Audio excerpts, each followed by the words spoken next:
Buenos días, compañeros, maestra. En este tema estaremos hablando sobre la actividad integradora que fue el impacto de la teoría educativa en el proceso formativo.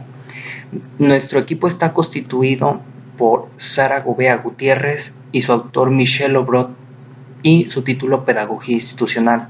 Rosalba Dayana Reséndiz Gómez, su autor Francisco Ferrer Guardia y su tema Escuela Moderna.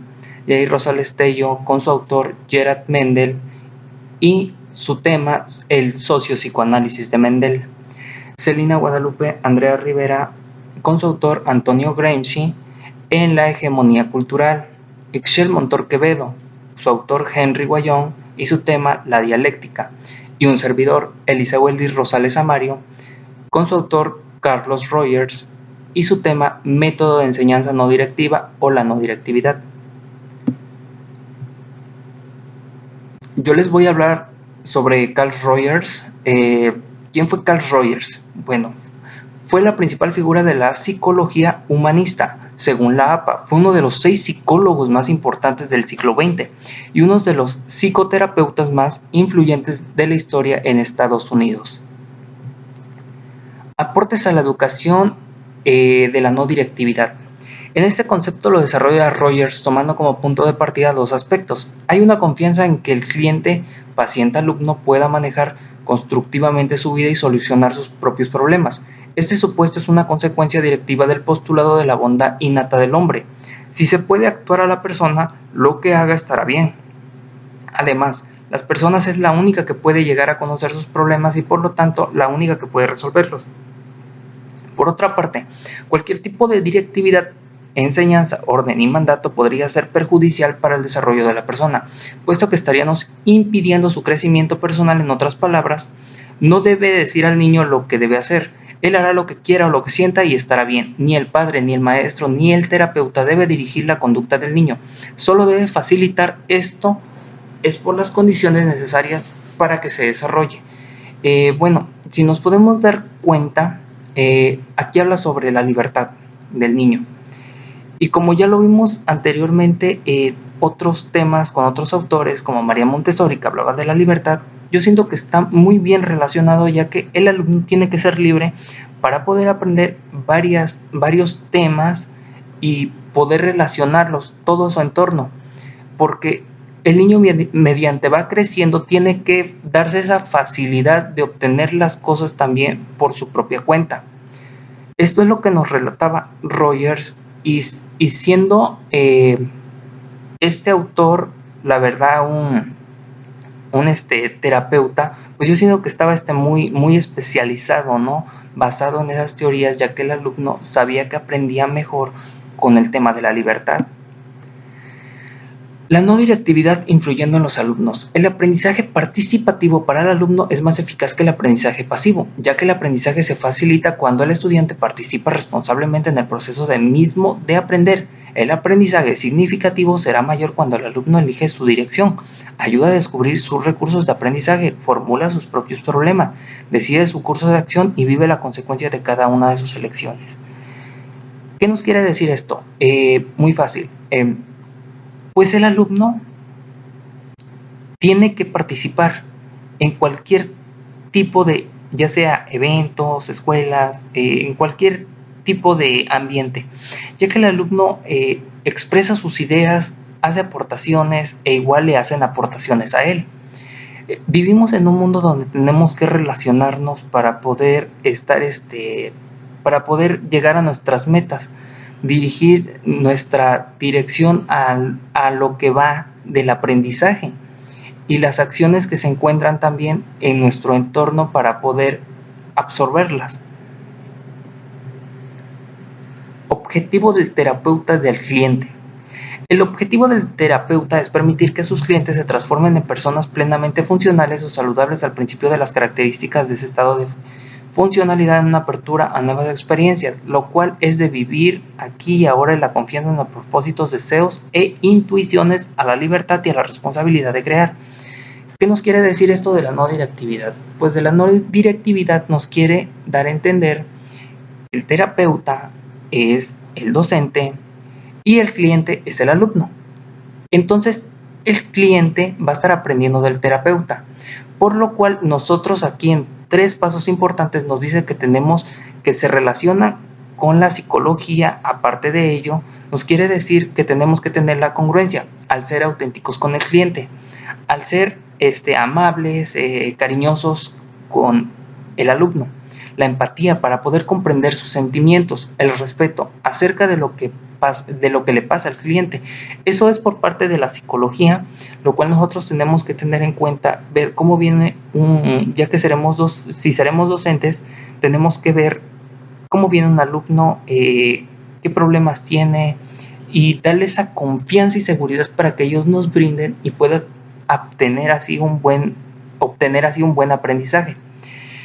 Esto nos sirve a nosotros, tanto como a nosotros como al alumno, porque el alumno se va a sentir más seguro y nos va a dar sus aportaciones y nos va a decir las cosas que él tiene anteriormente. Y a nosotros nos va a ayudar porque nosotros lo vamos a poder orientar. Según para Rogers, el problema de la evaluación en los alumnos, dice Rogers que la propia evaluación del aprendizaje autoinicio estimula al estudiante a sentirse más responsable, cuando el estudiante debe decidir los criterios que resultan más importantes, los objetivos que propone alcanzar y cuándo se debe juzgar que en la medida lo ha logrado. No hay duda de que está haciendo un importante aprendizaje en la responsabilidad. Bueno, aquí nos dice que los alumnos se sienten más responsables. ¿Qué nos quiere decir esto de la evaluación? La evaluación es para checar cómo viene el alumno, para ver qué tanto aprendió y qué tanto también a lo mejor no tuvo esa experiencia de aprender todo. Entonces nosotros como futuros docentes tenemos que ver esto, ya que nos va a servir de mucho poder ver cómo viene un alumno o qué es lo que a lo mejor le falta o le falla y poder orientarlo en ese aspecto para también que él pueda ponerse más al corriente con esos temas, en el cual él, por medio de la motivación, también lo podemos orientar para que él se plantee metas y pueda así seguir sus temas y sus observaciones, en lo cual le serviría mucho en el aprendizaje. Bueno, de mi parte yo siento que Carl Rogers nos explicó muy bien, aparte de que era un terapeuta, nos explicó muy bien este tema, ya que tenía muy socializado con los demás autores que al principio pues él los estuvo también relacionando, pero en este tema la verdad es muy importante su tema, ya que se facilita las enseñanzas del alumno. Y bueno, de mi parte sería todo. Muchísimas gracias y que tengan un lindo día. Mi nombre es Sara Gobea Gutiérrez. El tema que a mí me tocó fue Michel Lobros. Hablaremos un poco sobre la autogestión, sobre su aporte a la educación institucional, un poco sobre su historia.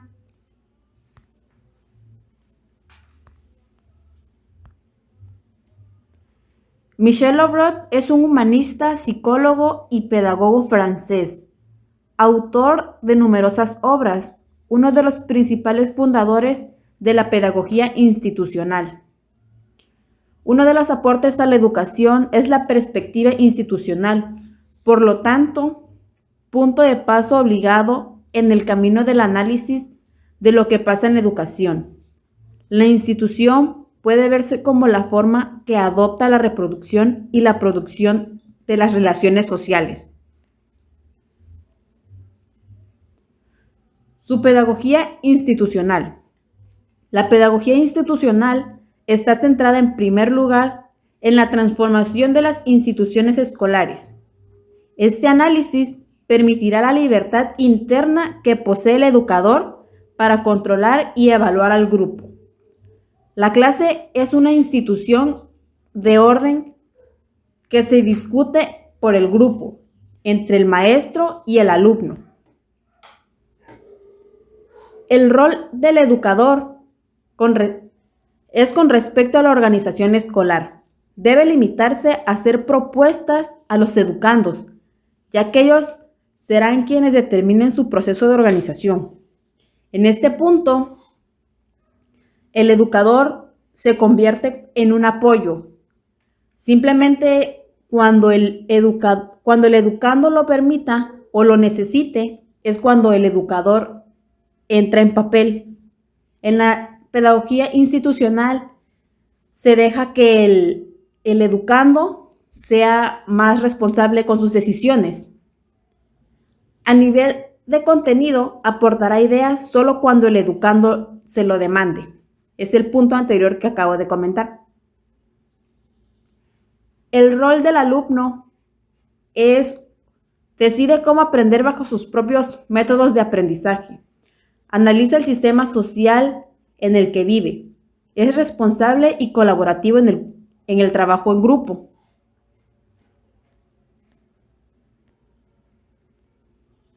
La autogestión. La pedagogía institucional le permite al educando, ser responsable de su propio aprendizaje, a tomar sus propias decisiones, colaborar y organizar sus trabajos. Existen 3 tipos de autogestión.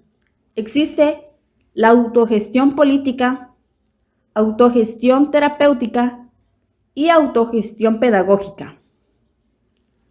La autogestión política se basa en un conjunto de actividades de un grupo para defender las amenazas externas o internas. Esto quiere decir dentro o fuera del grupo.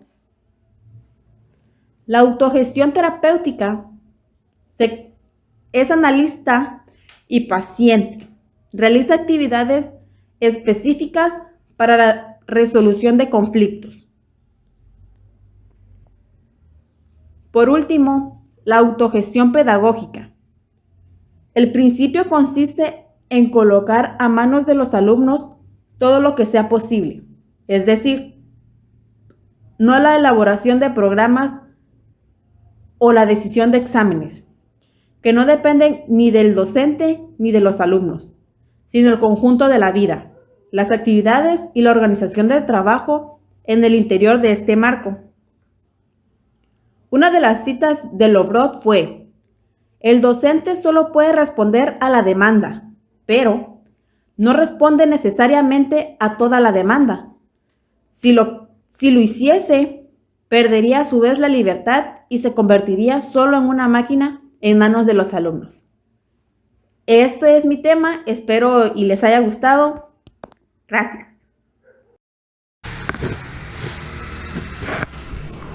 ¿Cómo definió Francisco Ferrer a la escuela moderna? Fundación de la escuela moderna. Se trataba de una escuela de ideario relacionista, igualitaria, laica y acrata, no coercitiva, y se consideraba por su fundador como natural. El proyecto, que comenzó con 30 alumnos, tenía para 1900 más de 30 escuelas relacionadas con el movimiento.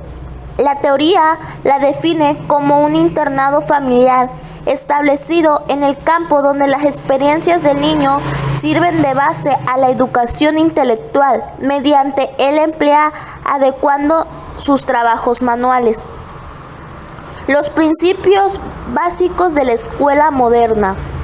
La educación de la infancia debe fundamentarse sobre una base científica y racional.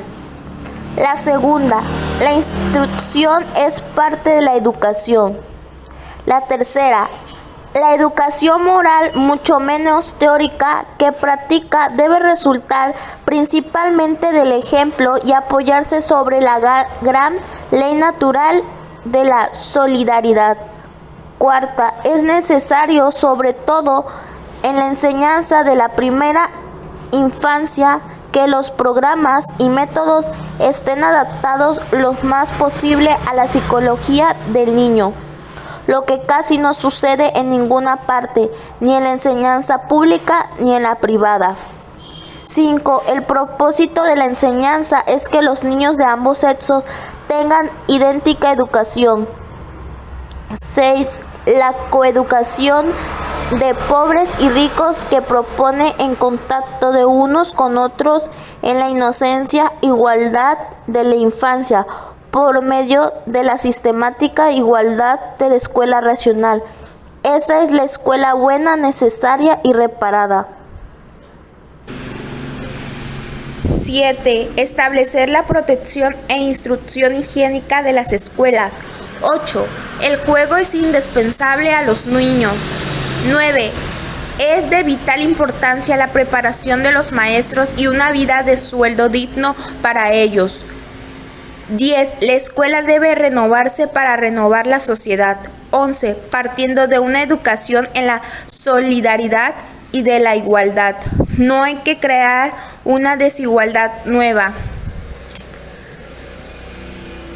12. Los niños y las niñas deben de tener vitalidad cerebral propia a fin de cuando se emancipen de su racional tutoría, continúen siendo en el mundo social enemigos mortales de perjuicios de toda clase, proponiéndose a formarse convicciones razonadas propias, sobre todo sea un objetivo del pensamiento.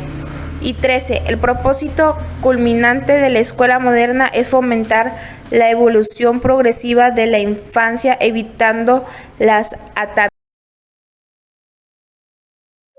Sociopsicoanálisis de Gerhard Mendel.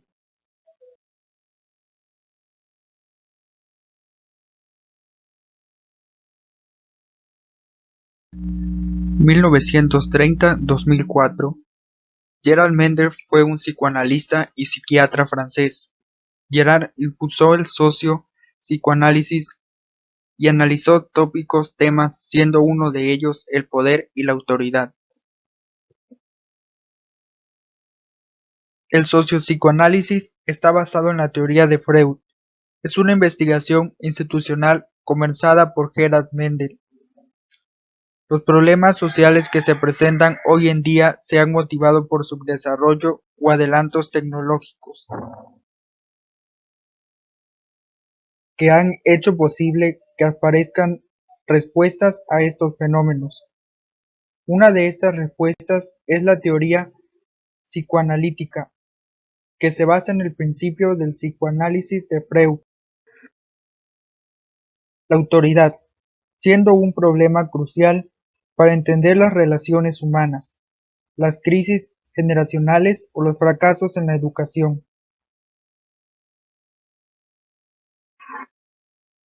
Esta se impone de manera inconsciente, y está la autoridad filogenética y la autoridad ontogenética. Autoridad filogenética. En esta existe una discordancia sensoromotriz que genera en el niño angustia y culpabilidad. La madre como representación de la autoridad arbitraria. Sin embargo, si la madre se presenta cruel e inflexible, el inconsciente del hijo busca al padre.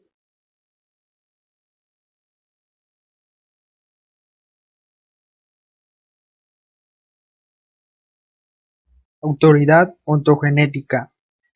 Esta consiste en el temor anacrónico a ser abandonado. Es un fundamento psicoafectivo de la autoridad en el adulto. El niño queda adiestrado para someterse a todo lo que representa la autoridad, lo cual Mendel lo llama reflejo de la sumisión a la autoridad. Coeducación de sexos.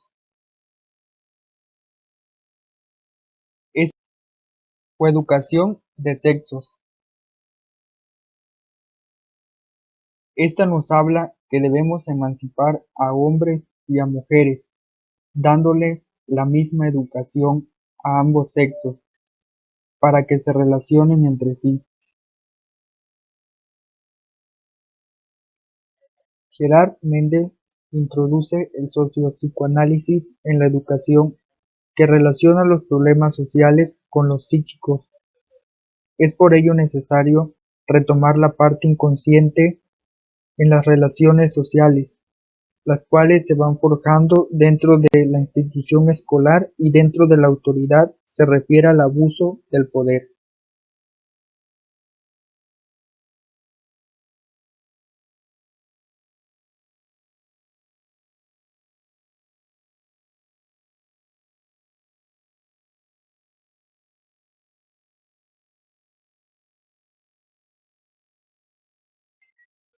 Gerard Mender introduce el sociopsicoanálisis en la educación, que relaciona los problemas sociales con los psíquicos. Es por ello necesario retomar la parte inconsciente en las relaciones sociales, las cuales se van forjando dentro de la institución escolar y dentro de la autoridad. Se refiere al abuso del poder.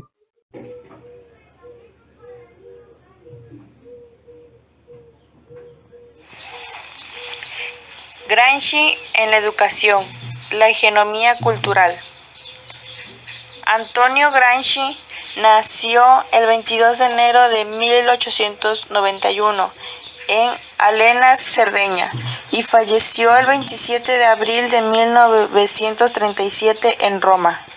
Fue un filósofo, teórico, marxista, político, sociólogo y periodista italiano. Escribió sobre la teoría política, socióloga, antropológica y lingüística. Fue uno de los fundadores del Partido Comunista Italiano, creado en 1921, y después secretario y una de las figuras del primer plano del partido.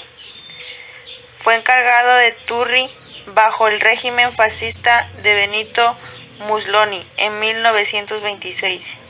Escribió en la cárcel el texto más importante que haya escrito sobre la función educativa y política de los intelectuales, en la que fueron 2.848 páginas de notas manuscritas, la cual se le conoce con el nombre de Cuadernos de la Cárcel.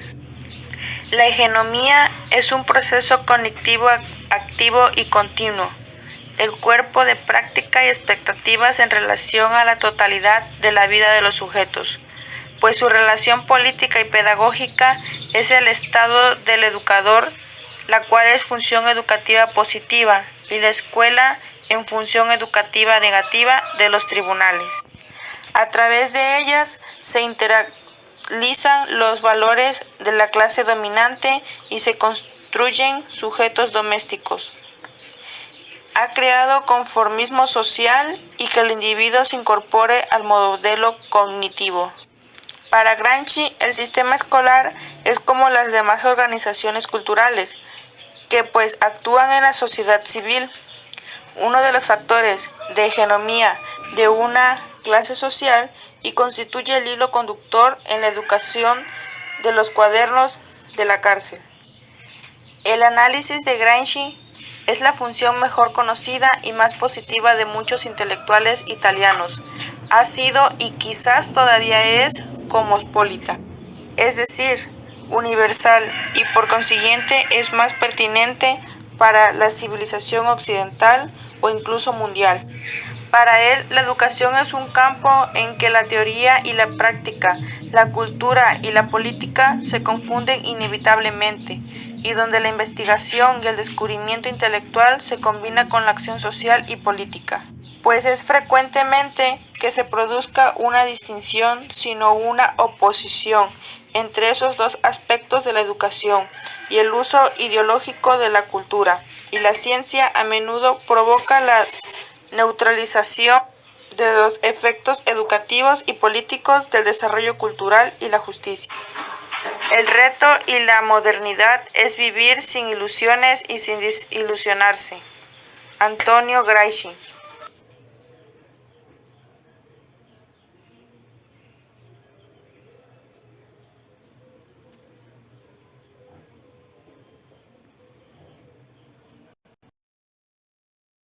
Henry Wallon en la dialéctica.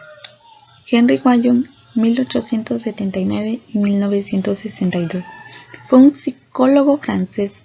Fue agregado de filosofía, doctor en medicina y doctor en letras. Estuvo en las filosofías socialistas y perteneció al Partido Comunista Francés. Los primeros trabajos de Henry se orientaban hacia la psicopatología, para centrarse en la psicología infantil y la orientación. Tras la Segunda Guerra Mundial participó en la elaboración de proyectos de reforma educativa como el Plan de Langevin-Wallon y se perfeccionó como una perspectiva humanista que pretendía las diferencias en la posibilidad de tener acceso a la enseñanza media y superior de las diferentes clases sociales. Su teoría educativa consiste en estudiar el desarrollo del niño de manera general y se plantea que en la conciencia se genera el progreso intelectual. ¿Qué nos da a entender su teoría educativa? Pues que no solo se genera desde el nacimiento como piensan o como pensamos, sino que se va construyendo y el método va consistiendo en estudiar el desarrollo social del niño y así se va viendo cómo se va construyendo su personalidad.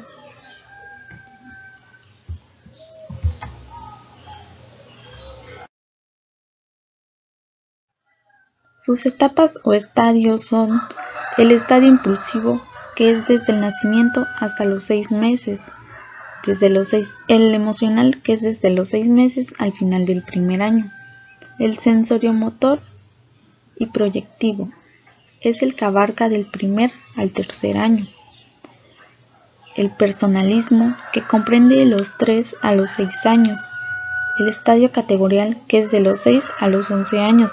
El estadio de la adolescencia es la capacidad de conocimiento altamente desarrollado.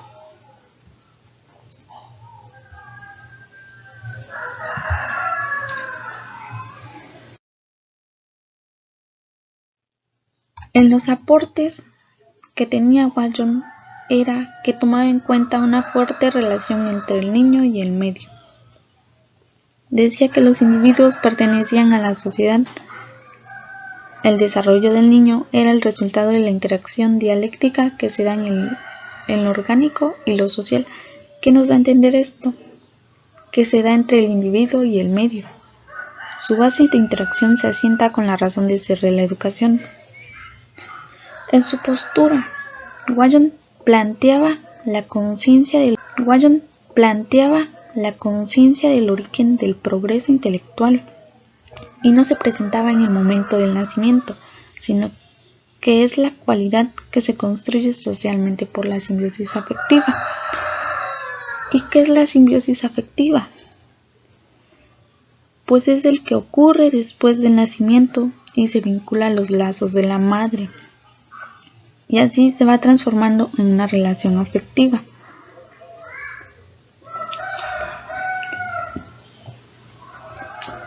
Los factores de la evolución psicológica del niño son la emoción, el otro, el medio, que es el físico, químico, biológico y social. En el movimiento es la acción y su actividad.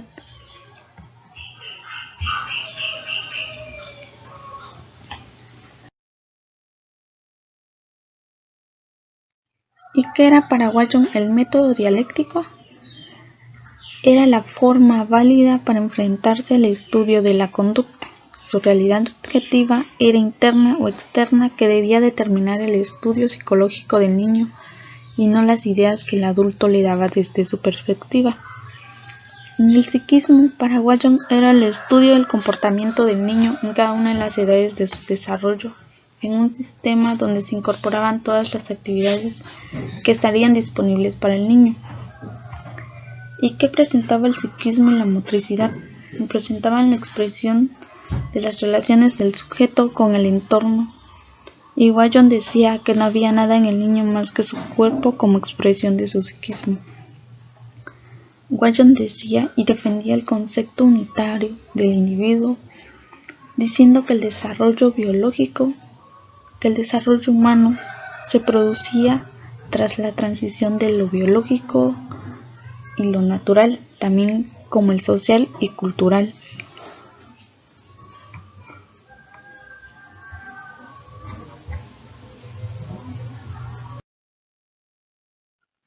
Y sus obras más importantes fueron Los orígenes del personaje en el niño, La psicología del niño del nacimiento a los 7 años, La evolución psicológica del niño, del acto al pensamiento